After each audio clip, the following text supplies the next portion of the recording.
Karibu kwenye kipindi cha Choice 7 Podcast Show.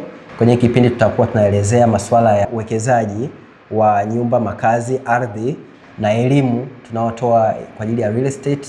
Leo tuko na mgeni wetu. Karibu. Kwa majina mimi naitwa Mgeni Julius Mgeni, ni mkazi wa Tanga. Nimezaliwa hapa, nimekulia hapa na kwa sasa najihusisha sana na kazi ya udalali. Nipo kwenye udalali, ndio kitu ninachofanya kwa sasa. Okay. Ilikuwaje mpaka ukaingia kwenye udalali? Kitu cha kwanza ni kuwa na ndoto ya kufanya jambo kubwa baadaye, kwa sababu nina ndoto ya kuja kufanya real estate, biashara ya real estate. Kwa hiyo niliingia kwenye udalali kama njia ya kutengeneza connection, sababu ukishaanzia hapa inakuwa ni rahisi kujuana na kwanza madalali ambao ni watu ambao utakuja kufanya nao kazi sana baadaye, lakini pia kufahamiana na watu, connection ile kukutana na watu, kwa sababu bila watu pia huwezi kufanya hii kazi. Networking, yes. Yeah. Nani aliyekuinspire kuingia kwenye dalali? Siwezi kusema kama kuna mtu specific aliniinspire kufanya hii kazi, lakini ukiwa tunapita hapa na pale kwenye masuala ya social medias, vitabu ukisoma, kati ya sehemu ambazo zinasukuma watu kutengeneza generation wealth tunaita ile, au kukuta watu wenye utajiri wengi, moja ya kazi wanazozifanya ni real estate. Yeah. Watu wanawekeza sana kwenye real estate, yes. Ukiongelea udalali, kabla tujaenda mbali, udalali ni profession, unaweza kusema ni profession au ni side hustle?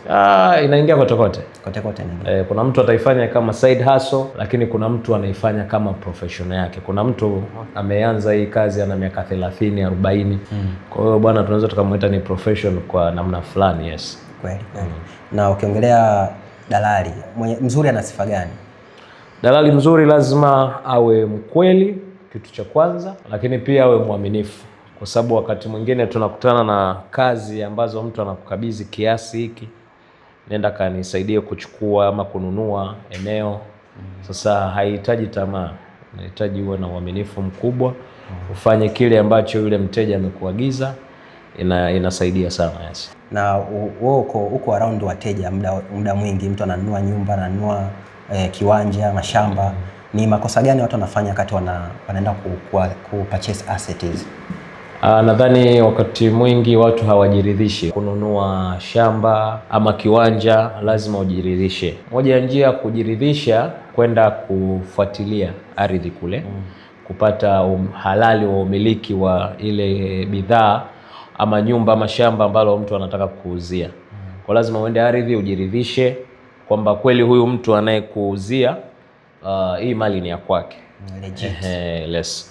Lakini pia lazima uwe na mwanasheria, kwa sababu mauziano yoyote lazima ya mtu ambaye atawaandikia mkataba wa uhalali wa kile mlichokifanya. Yeah, ni red flags gani umeziona ambazo watu wengi wanafanya makosa? Kuna wauzaji ambao anaweza akaja akakwambia nina bidhaa fulani nauza. Let's say labda ni nyumba. Alafu unakuta wakati mwingine scenario zinazotukuta ni nyumba ambazo zimeachwa za mirathi. Ndio nakwambia niko peke yangu na nyumba hii naiuza kiasi fulani. Kweli unakuta baadhi ya familia labda mzazi alizaa watoto 4, 5, 6, alafu mmoja ndio aliandikwa kwenye ile nyumba. Kwa hiyo akija akikuonyesha na hati, kweli inasoma jina lake. Umeona? Kwa hiyo unakuta mnafanya biashara, baadaye mnakuta watu wanafanyaje? Wanarudi. Kwa hiyo wauzaji wanakosa ukweli. Lakini ukija kwenye masuala ya ununuaji, wakati mwingine mtu anataka kununua kitu kwa sababu amekikuta kina bei rahisi, pasipo sasa kutaka kufuatilia kwa nini kimeuzwa bei rahisi, unakuta anakurupuka kufanya purchase. Ile nayo inakuja kumkosti baadaye, kwa sababu umeshanunua, umeuziwa bei rahisi, alafu ndio unakuja kupata ukweli kwamba hapa bwana kulikuwa na tatizo 1, 2, 3. Nadhani hiyo ndio inatusumbua sana. Kwa mfano mtu anakuja afa anakuambia mimi nauza nyumba au kiwanja, lakini haina hati, lakini ina barua mwenyekiti, utachukua maamuzi gani? Hizo zipo. Hizo barua za mwenyekiti zipo, kwa sababu hata nyumba kabla haijawa na hati ama kiwanja, maandishi ya kwanza yanakuaga kwa viongozi wa serikali ya mtaa. Kwa hiyo vinaanzia hapo. Kwa hiyo vipo mpaka leo ambavyo vinauzwa viwanja, nyumba zinauzwa, lakini karatasi lakini it's safe zaidi kama mtu ananunua aende kufuatilia hiyo ardhi tunayosema, pamoja na kuwa na mwanasheria ili ajiridhishe. Yani ni kuhakikisha kwamba kabla hujafanya chochote unajiridhisha. That is the best way and safe way kufanya kitu chochote kile. Kuna kesi yote ambayo ushakutana nayo ukaepusha hasara kwa mteja wako? Yes. Hizo kesi tushai kupata kwa sababu kuna kipindi fulani tulipata nyumba fulani ya kuuza. Hilo ninaloongea kwamba mirathi imeandikwa mtu mmoja, lakini unakuta watu wako wengi. Kwa hiyo wakati mwingine huwa tunajitahidi sana kutafuta taarifa za ziada kwamba umenipeleka nyumba hii mnauza. Tunajaribu kuconnect na kutafuta watu wa pembeni kuona kwamba kile unachokiuza ni kweli ni mali yako peke yako ama ina involve watu wengi. Kwa hiyo tushakutana na scenario kama hiyo, kukutana na mtu anauza nyumba kwenye hati jina limeandikwa ni la kwake, lakini kumbe ana ndugu ambaye amesafiri, hayupo pale kwa kipindi kile. Kwa hiyo wenye kufuatilia tukajua ana ndugu yake. Kwa hiyo ikabidi yule ambaye alikuwa amepanga kununua tumstopishe kidogo, tumwambie hebu subiri kwanza mpaka huyu aweze kutueleza kwamba mbona amesema yuko peke yake wakati ana mtu pembeni. Na ikitokea kwamba hamwajui wale ndugu zake na kwaje? Hapo siwezi kusema. Yes. Okay. Na kesi ambayo yani ushakutana na situation ambayo ukatamani yani kwenye deal zako wasema hii kazi hapana, ni sitaki tena? Mpaka sasa changamoto zipo, lakini sijakutana na kesi kubwa iliyosababisha nikatae kwamba hii kazi naacha. Yes, hapana. Mtazamo wako kwa jamii, kwa sababu kila mtu ana mtazamo wake ukiongelea madalali, kila mtu ana mtazamo wake, lakini kwa mtazamo wako wewe, jamii inachukuliaje hii profession? Nadhani ni moja ya profession ambazo zinadharaulika, hasa ukiwa bado kipato chako ni cha chini. Yes, kwa sababu mtu mpaka ufanikiwe waone umejenga nyumba kubwa, una magari, ndio unaona kumbe udalali unalipa. Lakini ni kazi kama kazi nyingine. Yes, lakini haichukuliwi that serious na jamii. Unaona hiyo perception ni kwa ajili gani? Ni kwa elimu ni ndogo kwa watu kutambua au? Nadhani kwa sababu watu wengi wanaofanya biashara ya udalali ni watu tu wa mtaani. Mtu anaweza kawa alisoma mpaka la 7 au mwingine hakuwahi kusoma. Kwa hiyo wanaonekana kwamba watu wote ambao wanafanya hii kazi hawajawahi kuingia darasani. Kwa nadhani hiyo ndio inaosumbua na uelewa mdogo wa jamii. Kwa sababu naamini hata nje ya udalali kuna kazi zinadharaulika, lakini ukikaa chini ukifanya utafiti unakuta mbona huyu mtu ana kipato kuliko hata mwajiriwa. Yes. Kwa sasa tunapoelekea huu muhula wa serikali, unadhani serikali ina mchango gani kuongeza au kuinua hii sekta ya udalali na real estate kwa ujumla? Okay. Kwa mfano sasa tulirudi pale nilipoongelea kwamba ndoto kubwa ni kuwa na biashara au ofisi ya real estate, lakini inahitaji mtaji. Na mtaji wake kwa sehemu kubwa si mtaji mdogo. Yes, unakuta sasa nitahitajika kuwa na ofisi, nitahitajika kukata leseni, TIN number, lakini lazima niwe na capital ya kwenda. Kwa mfano nikisema niuze viwanja, niwe na capital ya kwenda kununua eneo kama ni shamba ili niweze kulikata viwanja nianze kuuza kimoja kimoja. Kwa hiyo utakuta ni mtaji mkubwa unahitajika. Kwa hiyo serikali ina nafasi kama ambavyo sasa hivi inatoa pesa kuwezesha vijana, ina uwezo pia kutoa pesa kama hizo, kuwa na vijana hata kwenye ofisi moja wakawa watu 5, wakawa na kiongozi wao, wakawapatia mtaji wa kuanza biashara hiyo au kazi hiyo, na ikaajiri tu watu wengi. Okay. Yes. Ukiongelea kisheria au kisera, unaona ni sera gani ambayo specific ambayo inahitaji kweli serikali itie mkono? Nadhani sera ya kuinua sawa, namna ambavyo wanaweza kuinua ajira mbalimbali, kazi mbalimbali, inatakiwa itiliwe nguvu sana. Kwa hiyo sheria zinazotungwa zisiangalie tu kuinufaisha serikali, lakini iangalie pia kunyanyua vijana, kwa sababu wengi wanaoanza kwenye level yoyote wanakuwa ni vijana.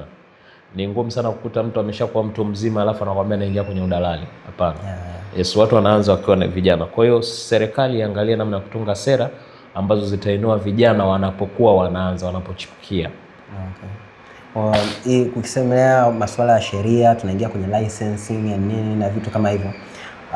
Unaona ukiwezesha serikali ikiingia kati ikisema tunafanya license na nini na masuala yote ya kuweka kila kitu kiwe na uhalali, unadhani hiyo itainua madalali au ndio itawakwamisha chini? Yote yanawezekana. Tukirudi pale ambapo tunasema kwamba kama tutawawezesha, tutawapa mitaji na nini, itawainua kwa kiasi kikubwa, kwa sababu kama mtaji ninao, kwa nini nikimbie serikali?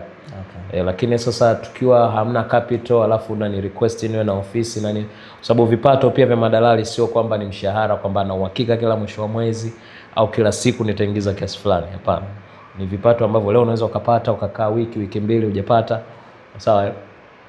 Kwa hiyo ukimwambia nichukue leseni na nini, atakuuliza sasa kipato cha kulipia hivi vyote nitavitoa wapi? Kwa hiyo tukiwawezesha, of course ni kitu kizuri, lakini kama tutashindwa kuwawezesha, bado tutakuwa tunafanya mark time, tuko pale pale. Yeah. Wewe kama dalali, kuna deal gani ulifanya ukasema yani Ipo moja nilifanya, siwezi kuizungumzia kabisa yani kwa uhalisia ilikuwa vipi, lakini ipo moja ilifanya na ilitusukuma kidogo. Yeah. Yes. Ushauri gani ambao unawapa vijana ambao wanataka kuingia kwenye real estate au kwenye udalali au kwenye sekta hii ya nini ya maendeleo? Ushauri ambao naweza nikatoa ni kwamba kwanza, kila kitu kinachukua muda kumachua. Kwa hiyo ukiamua kufanya kazi ya udalali, uwe mvumilivu. Hamna get rich quick. Na hamna. Uwe mvumilivu, lakini tunarudi tuwe wa kweli, alafu tuwe waaminifu, lakini tuwe na bidii. Yaani usikae tu ukategemea kwamba nitafanikiwa katika hichi kitu. Lazima pia upambane sana kuhakikisha kwamba hii ndoto nilionayo ninaifikisha mahali fulani. Hapo tumefika mwisho wa kipindi chetu. Kama utahitaji kumuona brother hapa, labda utoe contact. Okay, ukitaka kunipata, namba zangu za simu ni 0719 22 25 28 au 0767 28 61 84. Lakini pia kwenye mitandao ya kijamii, ukienda kwenye Instagram, ukiingia Facebook, najulikana kama Dalali Bonge Tanga. Kwa ukiandika tu Dalali Bonge Tanga, utanikuta pale. Kama unataka kununua shamba, kiwanja, nyumba unauza, unapangisha, utanikuta hapo na nina uwezo wa kukusaidia vizuri kabisa. Asante kwa kutazama na natumaini umepata elimu ya masuala ya ardhi kutoka kwa dalali wetu hapa wa Tanga, Dalali Bonge tumemsikia. Natumaini utaendelea kutazama, lakini kama bado huja subscribe, hii ni sehemu ya kusubscribe, usipitwe na video yoyote ambazo zinatokea hapa kila wiki. Subscribe, like, share na natumaini tutakuwepo pamoja. Asante.